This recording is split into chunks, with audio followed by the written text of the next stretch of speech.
stop working. You never stop working. Even when I don't see it, you're working. Even when I don't feel it, you're working. You never stop working. You never stop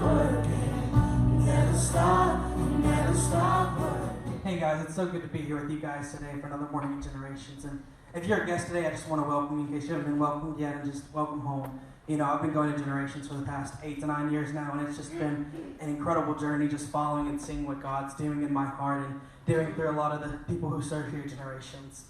I work with this amazing ministry called Child Evangelism Fellowship.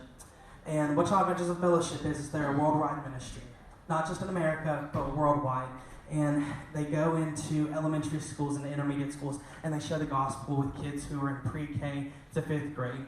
And I work for this ministry, and I'm over 8 counties in this area. And so I'm from here to Brownwood, and from here to Eastland, Texas. And so I cover a lot of area.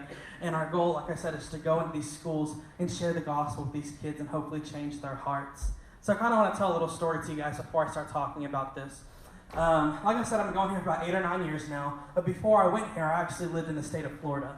And in Florida, I went to a Southern Baptist church as a very young kid, probably in the 1st or 2nd grade. And you know, I wanted to know who Jesus was. Just as a young kid like that, a lot of people say, well, you're in 1st grade, you're in 2nd grade, how can you know who Jesus is? How can you understand things like that? And what I'm here to tell you, one thing I'm here to tell you today is they do. Yeah. We do. When you are that age, you can understand things. You can understand simple tasks. You can understand who Jesus is. And so in the 1st grade, I wanted to know more who Jesus is. And so I got involved with something CEF created, and it's called the Good News Club. Can I just see a hand raise? Who knows who the Good News Club is here in this church? That's awesome. So like I said, the Good News Club is a ministry that goes into these schools and we share the gospel. And so I got involved with this, I got involved with the Good News Club as a kid in elementary school.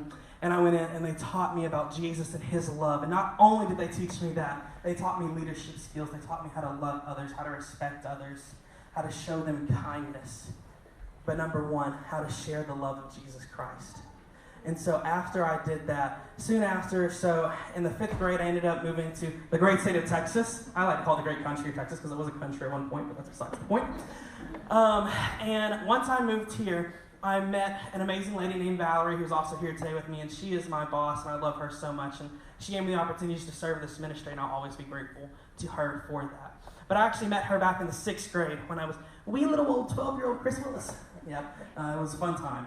And so I ended up going out and teaching a summer club with her to kids who were 1st grade through 5th grade. Keep in mind, I was 1 grade older than them, just a few years older than them, and I was sharing the gospel with them. So it was pretty cool. I learned a lot more leadership skills from that. I learned how to speak a little bit better, and I took that into my public school, and I got involved here at Generations around the same time. And I was so inspired with being involved in the club, being involved in Generations, that I started a Christian club at my own school.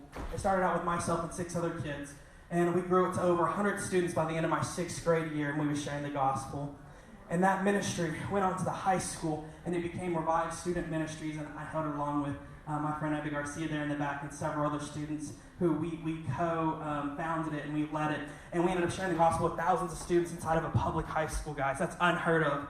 You don't share the gospel with thousands of your own students inside a public high school. But we did that because God put us there. Yeah. And so what was really cool is I was wanting to figure out, where am I going to go in life? What am I going to do? I know that I love children. I know that I love to show children the gospel and show them who Jesus is. And it was really cool because God put me on this path that I had no clue that he had done. So what had happened is I ended up connecting with Valerie again near the end of my senior year, which was last year. And we had breakfast one morning because I was going to be a speaker at their banquet one year because of the school board and talking about my impact in our community and everything. And so she was like, wouldn't it be so funny if you could just work for our ministry one day? Like, let's just pray about that. And I was like, stop it. That is funny. And a couple of months later, I actually got a job offer from her to come work with CEF as their ministry coordinator for this area. And it was a little challenging at first, but you know, I've really taken it on and I've grown. We're working in Brownwood ISD, and we've just exploded that area. And you know, we're filled throughout all of our counties. We're working 16 counties in this area. And out of our 16 counties, we have reached the gospel, reached 8,131 kids this year with the gospel. That's 8,131 kids who have had a chance to change their lives forever. We've been involved in 115 schools. We've had 180 clubs throughout our 16-county area, whether they be in schools, summer clubs, fairs, apartment complexes, anywhere there's children, we will go. And that's the thing that I love about CEF is they don't stop. They go and they share the ministry and they share the gospel. And so what I want to talk to you guys today about is, like I said, I'm the ministry coordinator for this area. So I've really developed Granbury with Valerie, and we've done a lot of hard work. But one really cool thing that we've done is in my 8-county area, we brought in our very first private school. A lot of people think that just because you're a Christian private school, you already have the gospel there. But I reached out to a private school called Cornerstone Christian Academy, and their director of education there, she told me, she was like, Chris, I want you to know something. We may be a Christian academy, but you are the first Christian group to ever reach out to us and want to come in and share the ministry with us, and because of that, we want to partner with you. So a lot of people think a lot of times the gospel's already there. The gospel might be there, but there's still kids who haven't heard it. There's still kids who haven't lived it out. And so they partner with CF, and we're going to go into the school, and we're going to teach kids who are pre-K to first grade all the way up to 5th grade about the gospel.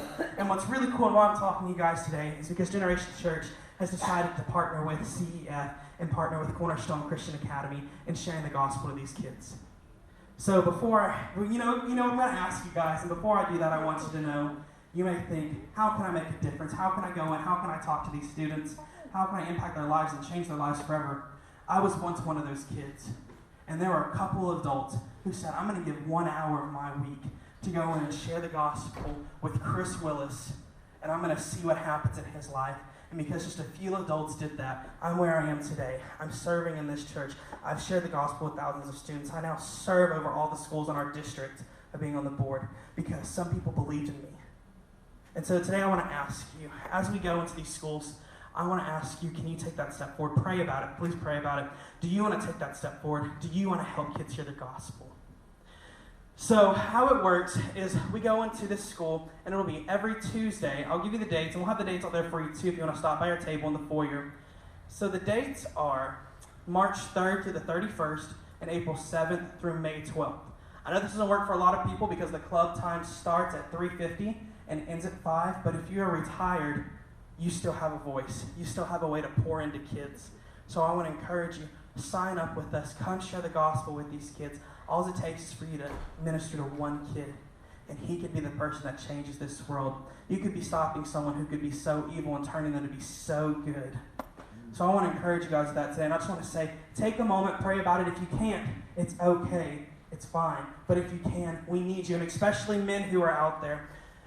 Young men today, young boys who are pre-K through 5th grade are craving adult male attention so much to have someone to live with them, to live in their lives and share the gospel with them. A lot of kids are fatherless these days. Their fathers are not around. And you can be a father to them and you can share that life with them just for 1 hour a week.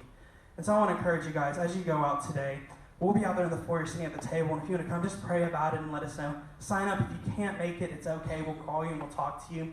But we're going to have a training coming up soon. I would love to see you guys come and get involved and share the gospel. So I appreciate you guys so much.